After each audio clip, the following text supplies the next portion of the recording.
Hello, I'm Somi Arian. I'm a tech philosopher, author, filmmaker, and the founder of Impeak. My guest on today's podcast is Jason Feifer, the editor-in-chief of Entrepreneur magazine, where we talk about his most recent book, Build for Tomorrow, an action plan for embracing change, adapting fast, and future-proofing your career. I hope you enjoy.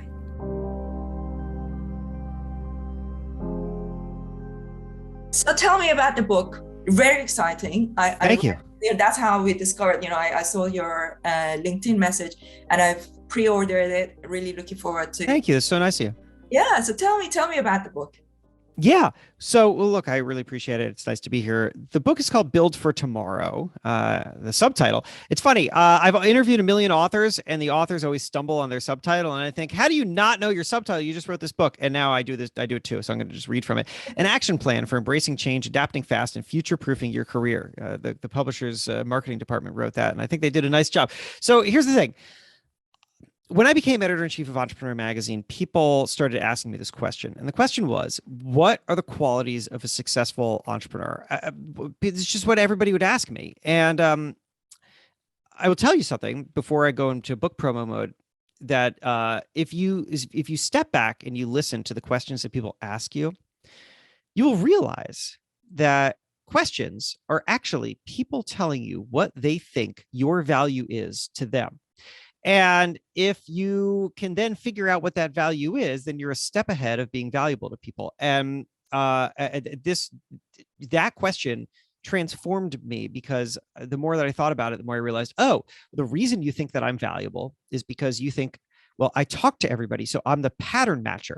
So that's great. I should lean into that. And also, I should have a good answer to this question. What is the thing that makes everybody valuable and that makes everybody successful? And I spent a lot of time talking to people about it and a lot of time thinking, and I came to realize that the one thing that every successful person has in common is that they're adaptable. And that adaptability is not something that you're born with. It is something that people learn, and that you can get better at it. And I thought, well, if I could capture that, if I could understand what people are doing, then I could really help a lot of people. And that sent me down like a 5-year path of learning and taking notes and trying to process it together. And that's what the book is. The reason why I really, really resonated with that when I saw your LinkedIn message is because I'm building a Web3 education platform.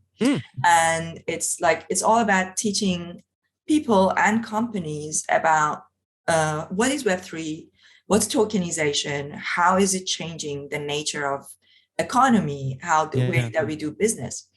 And the thing that we find is how hard it is for people to adapt. And it was the same thing with digital transformation, digital marketing, for example, like people learning about social media, learning about, how to tell stories, how hard it was for them to get on board. And I made a documentary called The Millennial Disruption. I made the documentary in 2017 and it was released in 2018. I interviewed people like Gary Vaynerchuk, and we were talking about this adaptability, this idea of, why are these companies being left behind, and what does it mean to them if they don't adapt? Yeah. Oh, yeah, for sure. Well, yes, absolutely. And no better person to talk to about this stuff than Gary Vaynerchuk. He actually blurbed the book, which it was an honor that he did that. My philosophy on change is that change happens in 4 phases: panic, adaptation, new normal, wouldn't go back. And I think a lot of people get stuck at panic. Panic slows them down. They reverse course after panic. They never quite can break through it. And you know what? If they do break through it, then I think that they get stuck at new normal, which is to say that they try to find something that feels comfortable, that feels like they found a roof to take comfort under as it's raining outside, and they never push themselves to get to that most important phase, which is wouldn't go back, where you actually find something so new and valuable that you say, I wouldn't want to go back to a time before I had this. That requires speed, because getting to wouldn't go back is your competitive advantage. So many people will get stuck at panic. So many people will adapt slowly. If you can move forward, if you can get to the point of recognition where you say, this is something new and valuable to me, so valuable, in fact, that I'm willing to abandon the way that I thought before, then you're ahead of the game. Now, I want to go back to something that you said a minute ago, because it's super interesting what you're doing in the Web3 space and that you're trying to bring education to it. I think it's really important. This is something that I cover in the book that I think really applies to Web3. I think it's a massive missing component of the way that most people talk about Web3, which is, okay, I've studied a lot of the history of innovation. I do it through this podcast of mine by the same name as the book, Build for Tomorrow. And over again, I find this problem with innovators. And the problem is that they understand their innovation so well that they forget to explain it to everybody else. And they don't realize that other people will not immediately understand the value of it. And the reason for this is because people don't like new things. They don't. What they like are better versions of old things. Yeah. And so you have to bring them along.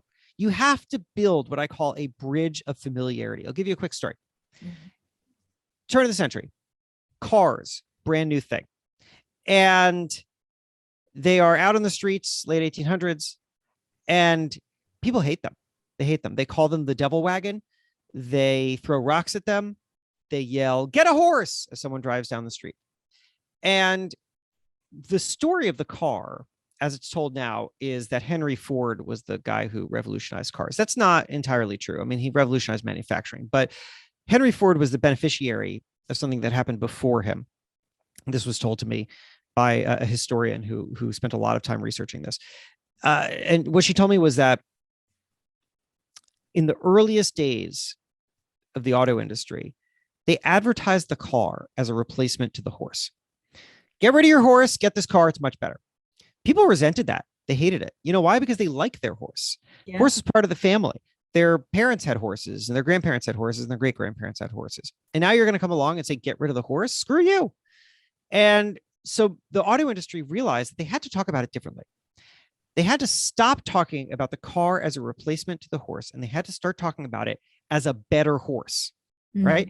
Which is to say, start to respect the horse, use language of the horse. Why do you think we have cars that are named after horses? Why do we have words like horsepower? This is because they were building a bridge of familiarity. They were saying, here is the thing that you know, and here's the way in which we are making that thing better. We're not telling you to throw everything out. We're saying here is an improvement of the way that you do things so that the thing that you already do can now be done better, more efficiently, whatever the case is. The problem with so much Web3 stuff is that people start from, when people are talking about it, they start from now instead of start from then. They start to tell me all these crazy things that I can do with Web3, but they don't tell me why I want any of this stuff or how any of this stuff fits into my already existing life. And people hear this stuff and they say, I don't know what the point of this is. What are you talking about? Why do I need this? You got to bring people along, and people don't do that, and you need to do it. I really love what you said about it being a better horse rather than being, to replace the horse, because I see that a lot of people who are, Bitcoiners and cryptopians, and I own crypto, I buy NFTs, like I'm in that camp, but I really think that storytelling is very important. I don't like the idea of, the kind of, like, there are a lot of people would like call it a dirty fiat, call your money like dirty fiat. Well, people don't like to think of their money as being dirty fiat. They work hard for it, they are saving it there. So that's not helpful. Like, I understand that. Look, I think a bit of an anarchist at heart, in the sense that I like things to be decentralized. I like the power to be spread out.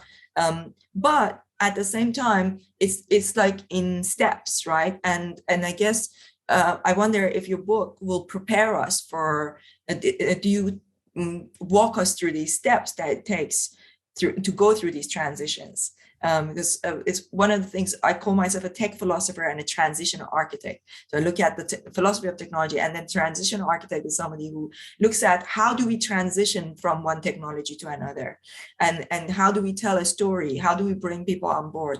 So and that's why I was like, I'm really looking forward to reading your book, or listening to it on Audible, because I think, I'm always looking for people who are going to help me find the language to explain it. Right. Yeah. I yes. And I commend you for doing all that, because it's so important to have guides who can understand that.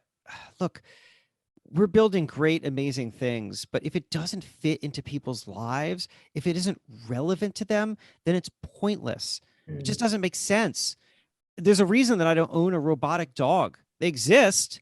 Why would I want one? You know, it's like, so there's a, you know, it's fascinating. That anecdote that I told you about the car is one of a bazillion anecdotes of new technology that came along that people were just outraged by, terrified by, furious about. I mean, I could tick them off. There are a million of them. Cars, coffee, chess, teddy bears. People freaking out about teddy bears. A whole moral crisis about it in 1907. It goes on and on and on. Recorded music, and the Walkman. There was towns that banned the Walkman, and but you know what? Here's one innovation. Perhaps, or you could argue the most transformative of all, that people didn't freak out about: electricity. They didn't freak out about electricity. It's fast. Now there were things that were dangerous about electricity that they were concerned about. For example, the original electric wires were installed above ground instead of below ground, so they would fall and they would electrocute people. That was not good. But they didn't. There wasn't the kind of mass objection to electricity that you had to cars or even teddy bears. And the reason is really interesting. The reason is because when electricity was introduced, nobody could imagine, and people did not talk about how it was going to revolutionize the whole world. That was not part of the conversation. Instead, most people experienced electricity for one purpose and one purpose only, and that was lighting. It was because electricity would come into your home and it would replace your gas lighting. Gas lighting is terrible, super dangerous. If that flame goes out and gas keeps pumping into your home, you could die. Everybody understood that. They were very happy to have a safer lighting. Again, like I said, people don't want new things. They want a better version of old things. Electricity was just a better version of lighting to people. And then once it was in people's homes, you could expand. You could say, oh, well, now I can do this with electricity. I can do that with electricity. But now they already are touching it. They're feeling it. Well, not literally, but they're seeing how it fits into their world. And so they're a lot more open to it. The problem that we have is that you got to take that first step, and you got to make that first step as unbelievably relevant to people as possible. And you're right, like talking about like dirty money, this is just a stupid way to introduce a concept to people because it doesn't fit into their world. Find something that find a real pain point, an actual pain point for most people, and then go fix that. And once you've done that, you open the conversation. Yeah, no, that's absolutely true. So the book, is it written for entrepreneurs, because you are obviously editor-in-chief of Entrepreneurs? So is the book written for people who are innovators, or is it also written for people who just everyday people who just want to understand how to better adapt? Yeah, it's the latter. I wrote this book for literally anybody who experiences change. The thing that I found, it's funny, when I first started at Entrepreneur, I started Entrepreneur in 2015. I became editor-in-chief in 2016. And I was trying to work through this puzzle. And the puzzle was, how do I talk to everybody who identifies with the word entrepreneur? So, which is separate from the book, because the book is not just for people who identify as entrepreneurs, but let's just start with entrepreneur. How do I, because there's so many people, everybody from a kid selling stuff on eBay to somebody running a venture-backed Silicon Valley company to the star of an NFL team. They all call themselves entrepreneurs. All use that word. What do they all have in common? How do I speak to them all? And the thing that I found was that the one thing that they all have in common, the one thing that you could talk to them about, all of them, was the experience of entrepreneurship, the emotional experience, the problem solving, the banging your head against walls. This is the thing that everybody, now let's expand it beyond entrepreneurs, literally everybody alive today, the thing that everybody can share is the fear, the uncertainty of navigating something where you feel alone. And the funny thing is that you're not alone, because everybody else is doing it just as you are. And so I have found in these conversations that I've had over many, many years, and the book features conversations that I've had with just like, everybody from like The Rock to Ryan Reynolds to Main Street entrepreneurs to researchers and scientists. And what I find is that what they all have in common is that they have all grappled with this in some way, and they have all come up with some method by which to make sense of the changes in their lives. And that's just something that's so universal. And I think we all have the same ultimate problem with change, which is that it's so much easier to see loss than gain. You see loss immediately in a moment of change, and it's so hard to see gain. Gain is on the horizon. Gain is over the horizon. So how do we help people get there? And to your point earlier, to get them as fast as possible. Okay, so if you had a few big takeaway points from the book that when people read it, they bear those in mind, and they're like, that there's this thread that's going through the whole storyline. So you talked about the fact that when people go through change, it usually goes through panic adaptation and then new normal and wouldn't go back. And we all experienced this in the pandemic. So now we are going to go through one change after another, back to back, over the coming years. It's going to be like that. Like it's taken Web 2 20 years to get to where it is, or 30 years to get where it is. I think that the next disruption, I think, is going to be quantum computing, and that's going to change the society in so many ways. So it's hard to not be scared, because humanity is going towards a place where we have no previous paradigm for. We can't go back to a time in history to find out how to deal with these changes.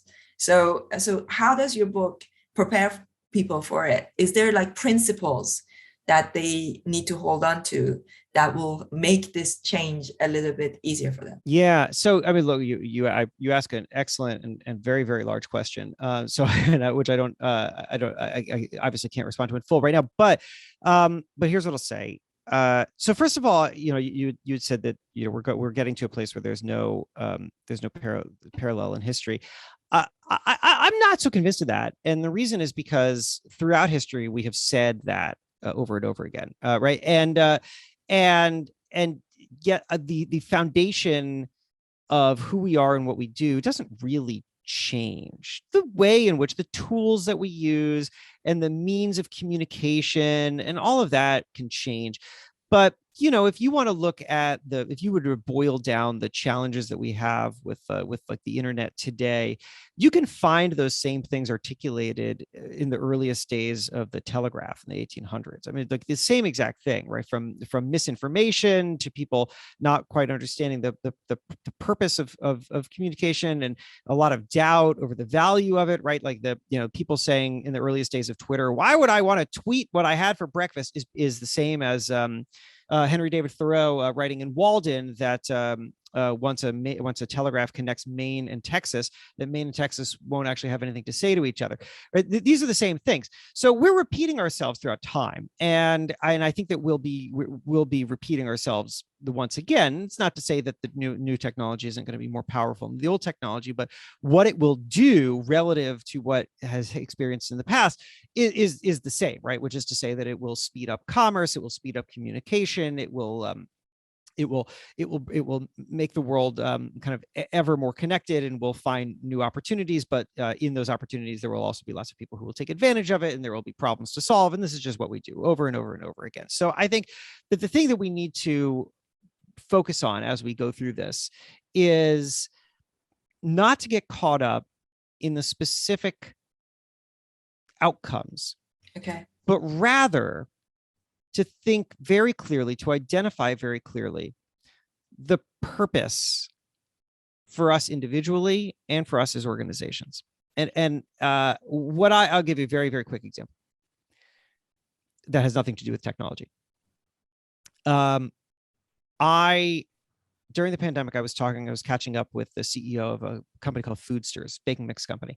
And they make, you go to Whole Foods, and you can find cake mixes or whatever by Foodsters. And they had spent like a year or two preparing for a massive new rollout of different kinds of products. They're going to do these ready to eat products. And it was going to transform the business. They'd never done it before. And then the pandemic came along, and it radically altered the way the consumers were buying. And they decided to put their big changes on hold indefinitely. And I asked Greg, the CEO, whether that was a bummer. And he said no. And the reason, he said, is because it goes back to why you start a business to begin with. He says, our mission is to bring joy to people through sweet baked goods. That's what it's all about. And when he said that, I mean, he said it so casually, but I realized what he had done is he had separated what the company does, the outcome, the product of their work, from why they do it. And we don't do that often enough. We define ourselves by the product of our work. We define ourselves by the specific thing that we're putting out into the world. But that is going to change. So if you put all your chips in on cryptocurrency, and cryptocurrency never quite takes off in the way that people talk about it right now, but in fact, some underlying technology, technology goes on to do something totally different that we can't anticipate right now. And people look back in 5 years and they say, well, Bitcoin, that was a ridiculous idea, but this other thing. And if you've identified too much with cryptocurrency, well, then what are you going to do? You're going to dig your feet in the ground. You're going to say, no. I only do this. This is this is what it's about. Why are we all leaving this? Right. And you're going to stay behind because you have identified yourself by your what. You need to identify yourself by your why. What is the reason that you're interested in this? What is the thing that is driving you to develop the skills that is enabling you to do the kind of work that you do right now? And how can you pivot off of that? The more that we can dig in, that we can identify the actual thing that does not change about us and our work, the less concerned we're going to be by the things that do change. And we're going to have a clarity of purpose. The thing is about Web 3 and Web 4 and Web 5 and 6 and 7 and 8, all of these are going to ultimately be driven by the same idea, the same purpose, which is to make life easier, to bring more prosperity to people, to create a more connected and functional world. It's the same thing over and over again. It's just different technologies to do it. The more that we can understand the clarity of purpose, the more it does not matter when things change, because you will know what your purpose is. That's amazing. That's a great place to bring the conversation to an end. I could talk to you literally forever. I know how busy you are. I have also been talking since morning. I'm losing my voice. So thank you so much for being here. I really look forward to reading the book and listening to it. I'm more of an auditory kind of learner. Yeah, that's fine. I look forward to recording it. We're recording this early enough that I've yet to actually do the book recording, but I will be. So yes, no, thank you. The book, again, by the way, is called Build for Tomorrow, and you can find it wherever you get books or audiobooks. And what I love about that title is that tomorrow never comes, because your book is never going to be outdated. That's true, which is why you have to be constantly adapting, because the second that we stop, we become outdated. Amazing. Thank you so much, Jason. I look forward to reading the book, listening to it, and shouting out about it. I will share this with everybody. Is there anything you want to leave people with? Like, where do they follow you? Push. Sure. As if the whole thing hasn't already been somewhat promotional. No, thanks. Well, look, again, the book called Build for Tomorrow. If you want to get in touch with me directly, you can find everything at my website, which is jasonfeifer.com. And if you want like a little bit of a taste of the book and some other value, if you go to jasonfeifer.com, look at the top right, you'll see this box that says free training. That's a free audio guide that I've put together about how to be more adaptable. It has some of the concepts that are from the book, so you can get a sense of it, and also can just help you feel more excited about what's coming next. Amazing. Thank you so much.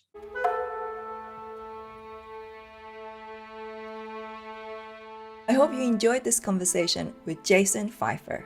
Be sure to order his excellent book and give him a follow on LinkedIn, Twitter, and Instagram to stay up to date with his work. If you enjoyed this podcast, be sure to subscribe to it on Apple, Spotify, or any other one of your favorite podcast channels. And don't forget to give it a 5-star rating and write a review. The full interviews are also available on my YouTube channel, The Somi Arian Show.